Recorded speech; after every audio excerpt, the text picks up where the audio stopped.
Welcome to this Zentangle Quickie. My name is Heather Hartwick Gladden. I'm a certified Zentangle teacher, and today we're going to take a look at the tangle Cochombros from CZT, Tania, Ferrial, Jover. And I hope I got that at least close. All right. This is a neat one. It's really, really neat. Okay. My first hard part is the very first step. What I found I needed to do, because it's not an asterisk, which is easy because it's a cross and then a cross on the cross, right? This one has 6 points or 6 spokes. So what I found easiest to do is to make an X in the center of wherever I want it. Okay. And working to have the sides wider than the top, those spokes further apart like that. So just thinking an X, how I would normally do an X. And then carefully make a line straight through. Then you kind of get them pretty even. Okay? Next, we're going to do 2 straight lines. We're going to kind of make a diamond out of each set of spokes here. So what I'm going to do is I'm eyeballing this. So I'm kind of getting the center and then come like that. And I'm kind of working north, south, because it works that way. Then turn. And same thing, like I said, I'm eyeballing where that's going to be. And you can put a dot there like I just did. Oops, and I was going to do the bottom too.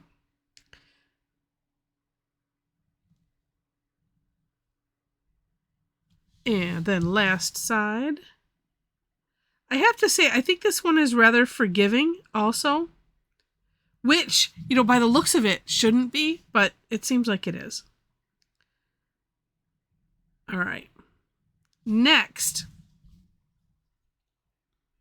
This is kind of a pick a direction, any direction, because it doesn't matter. Well, looking at, we'll call it 1 diamond. And I'm going to take this upper left side, and I'm going to trace over all of it and extend. We're going to do that for all of them.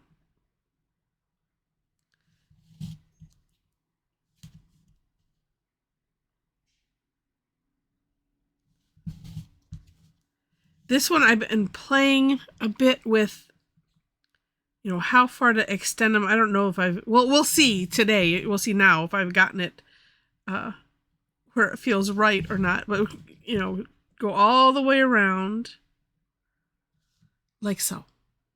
All right, then I have to think. Okay, so from these spokes, so this intersection here, we're going to bring this line out like that. It can be a little less then, because in the next, we're going to do this all the way around. In the next step, we're going to connect these. And what I'm finding is, if you can match that angle, it's good. So all we're concerned about right now is, okay, this intersection. And we're auraing this line. But, you see how this is, at this angle. See if you can leave it. Err on the side of too short. That's always a good rule, in my opinion. Because this one, this was the step it just kept getting me.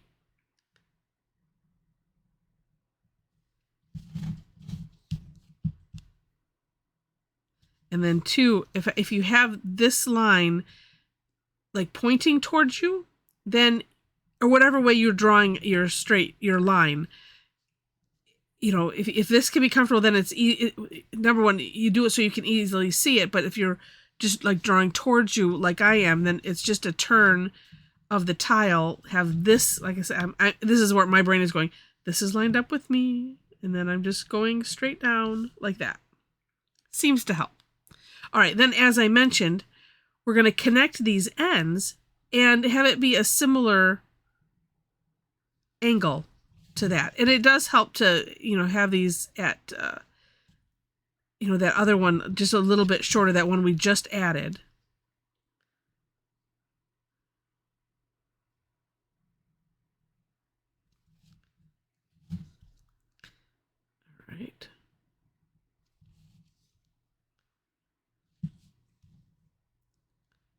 it could have been maybe a little longer. Okay. Look at that. All right, next.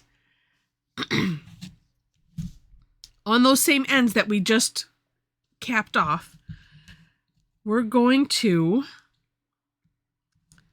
it's kind of like we're making a triangle out of it. I also, as I was doing it, I'm like, you know what? I'm just going to bring it down to this line, but almost you could think auraing at this. I don't know if it's necessary or not. But yeah, because some of these angles are a little wonky. But you know what? Close is good. So we're just bringing that last bit down into a triangle. Like I said, and you can aim for, like, see this in your periphery and kind of aim for that. And then same thing as I was mentioning before, if you have, the line that I'm working on, I'm having it towards me, and that is seeming to help also. And then you get one, you're like, well, where is that line? I didn't turn it enough. All right, there we go. It's just cute. Really, really neat. Now, and of course now, play and shade, of course. And my brain, depending on where my eyeball goes, I see it bending in so many different ways. And so I keep thinking, well, what's the best for, shading this. And, it's however you're going to see it, really. However you are inspired to do it. I'm going to, I kind of like what I ended up doing on my version of the step outs. And that was, because it's kind of like, what's tucked under what? And this is kind of, you could think of it as, like, if this is a front, then, like, this is the back, like, as if it's a piece of paper and it's bent around. So, well, I'm aiming for that one, but I can start on any of those little triangles. So I'm going to put some graphite here on it, but I'm going to fill in the whole thing, but I put the graphite there so that way it would stay darker there, and I'm just bringing it up and filling in the whole thing. That's just what I decided to do.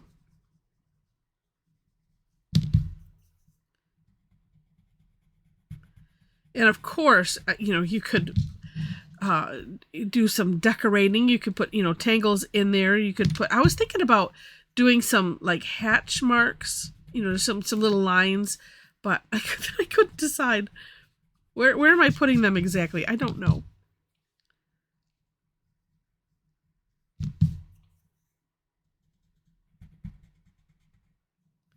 Even, well, and then too, as I'm essentially coloring this in, I mean, you could have fun with colors and stuff too if you want.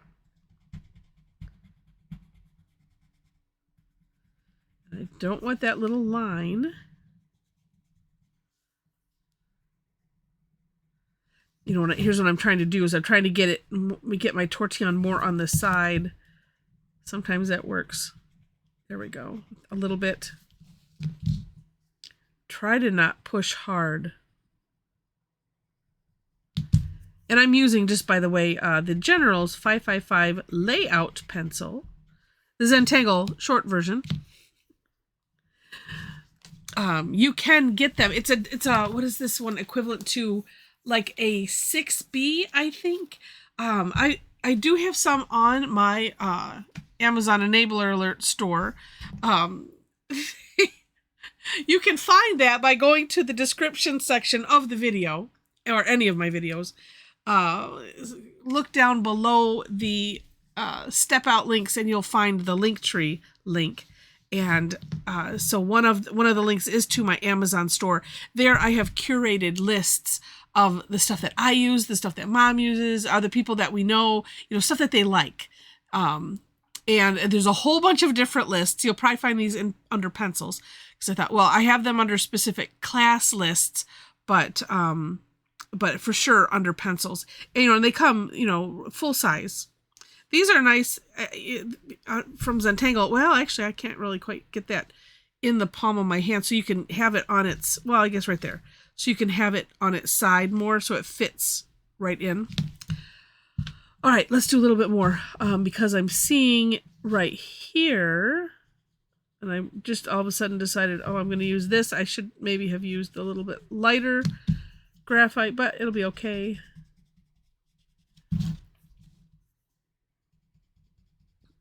I want it to be a little bit lighter so there's a difference versus kind of, I get, you know, the graphite remorse, right?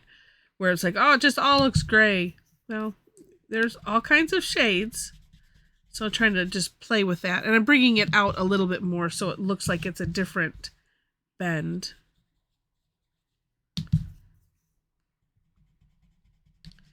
Oh, and by the way, on the Amazon store, if you decide to shop through my links, I appreciate it. I do get a very small commission on things that are purchased through those links.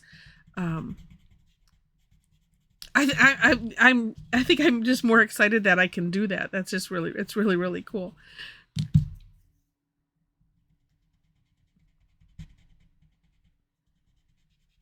Okay. Like that. And then just putting a little graphite, what's left on the Tortillion, just kind of in the center, going over those lines, just because, I don't know. It was too stark in the middle, I think. And I wanted to do something, and I thought, well, that works. That works out good. And there we go. It's not necessarily as hard as it looks like it's going to be. And I love those kind. And this one, if you did it like, I'm imagining it like on a Zentangle or something bigger, right? It'd be a very nice string. I don't know. I don't know if you could use that as a mandala base. I just suppose it's how you might want to organize your mandala. I don't know, or mandala. Sorry. I'm not sure if I'll put it on that list or not, but it's really super cool. Super cool. All right. Well, I hope you've enjoyed it. If you have, please click on the like button. And if you liked it enough to see more, would love to have you be a subscriber to the channel. In the description section, you will find links to the step outs, as I briefly mentioned. I always do my own version and then link to the creator of the tangle because I think it's important to do. Then below that is my link tree. So besides those shopping links, you will find all my social media. If you're interested in tangling with me and a bunch of other tangle addicts online, we do that twice a week. There are 2 links there right now for where I post classes. I keep saying it weird, and I haven't, I don't know, like for where I post classes. It just doesn't seem like proper English, but that's the way it just keeps coming out of my mouth. So if you want to follow either of those, follow me on either of those platforms, then you can, and then you'll see the classes in your time zone, be able to register for them, get reminders, and all of that. Just so you know, I do a lot of them free. Thursday is free. It's called Tangle Time. The other free class is the 3rd Tuesday of every month. That is called Tough Tangle Tuesday. So come and join us for those, and then if you like it enough, you'll see the other content that we have, and you can come and join us for one of the paid classes if you wish.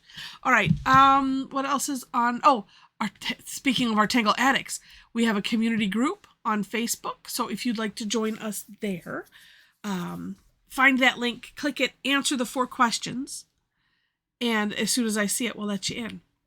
All right. So with that, thank you so much for watching, and I wish you happy tangling.